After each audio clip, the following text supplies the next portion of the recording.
ASEAN Head. ASEAN Head. Kejahatan rasial yang ada di Amerika Serikat meningkat tajam. Ini terjadi pada sejak virus global COVID-19 tahun 2020. Mantan Presiden Amerika Serikat Donald Trump pun mengatakan virus Cina ini meningkatkan rasisme terhadap orang Asia yang ada di Amerika Serikat.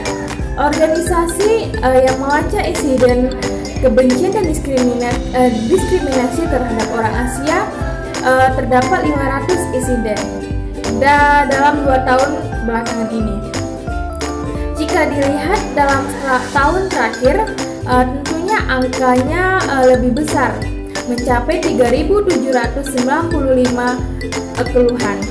Mayoritas laporan masyarakat 68% mendapatkan pelecehan verbal, sementara 11% melibatkan serangan fisik.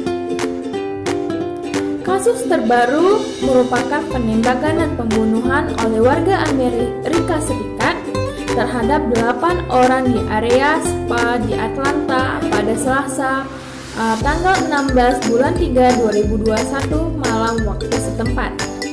6 diantaranya adalah wanita Asia Amerika. Dalam beberapa minggu terakhir juga muncul beberapa laporan kematian orang Asia di Amerika Serikat. Salah satunya pembunuhan seorang imigran Thailand yang berusia 87 tahun. Fikar Rakta Pakbe serta penyerangan brutal terhadap seorang pria berusia 67 tahun di San Francisco yang tidak dapat disebutkan namanya secara publik. Selanjutnya ada pemukulan terhadap seorang pria yang bernama Denny Kim berusia 27 tahun di Koreatown, Los Angeles. Denny mengatakan para penyerangnya berteriak, "Kamu mengidap virus Cina, kembalilah ke Cina." Pada tahun 2020, menurut New York City Police Department, ada 29 serangan bermotivasi rasial terhadap orang Asia Amerika di New York City. Sebanyak 24 kasus diantaranya digambarkan memiliki motivasi virus corona. Gelombang kekerasan yang meningkat terhadap orang Asia menuntut banyak orang ke arah motif rasial. Setelah berita tentang pembunuhan di wilayah Atlanta tersiar ke penjuru negeri. Bukan hal baru, kasus rasis terhadap orang Asia di Amerika tidak terjadi baru-baru ini. Dilansir dari Washington Post, warga keturunan Asia sudah tinggal di Amerika sejak 160 tahun yang lalu. Nah, sejak saat itu pula, warga keturunan Asia ini menjadi sasaran kepanatikan. Berikut jejak singkat kekerasan dan rasisme yang diterima oleh warga keturunan para imigran Asia dan juga warga Amerika Asia. Masa sejauh imigran Tiongkok mulai berdatangan dan menetap di Amerika Serikat dalam jumlah yang signifikan pada tahun 1850-an. Sejak saat itu mereka mulai tinggal di California dan juga negara Amerika Serikat bagian sebelah barat.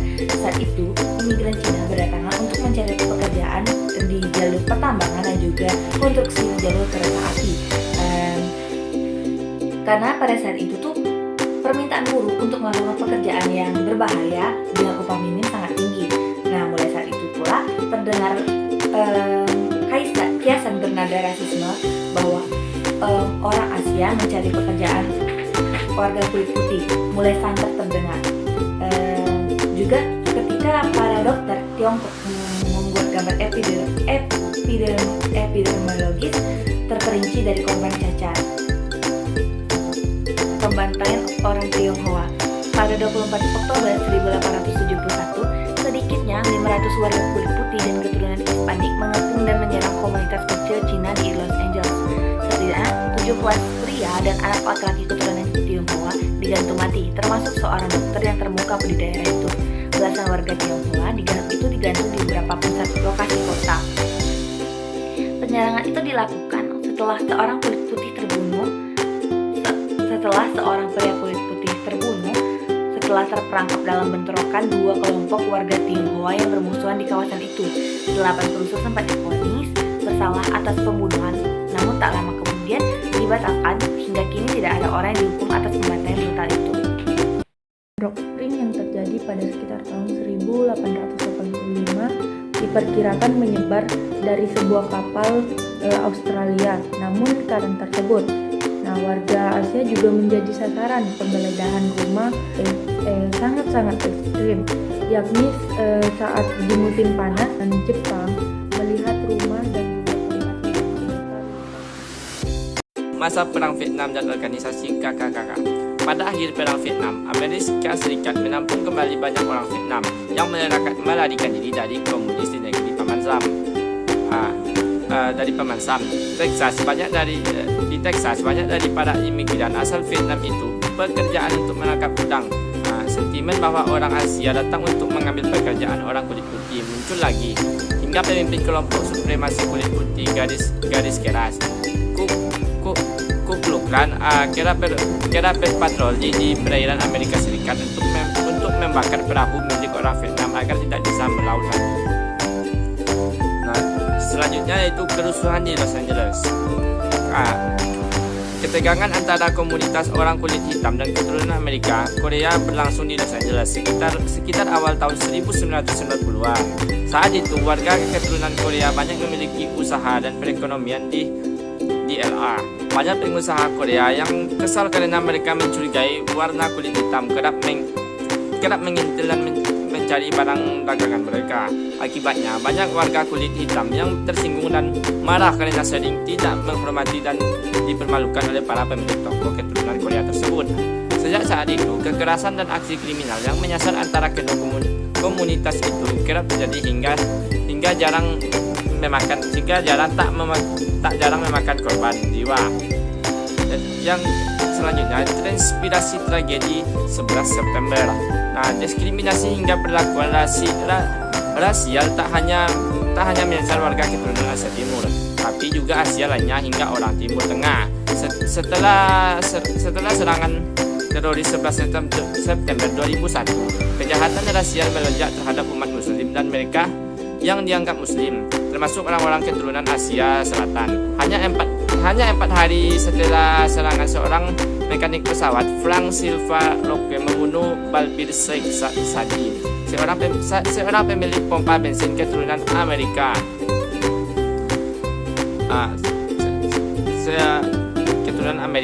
Keturunan Amerika Sikh yang berasal dari India. Locke membunuh Sadi karena disangka Muslim. Periode pasca 9 atau 9/11 memicu kesadaran aktivitas bahwa tindakan rasisme di Amerika Serikat tak hanya menyasar keturunan kulit hitam, keturunan Asia Timur, tapi juga Asia lainnya.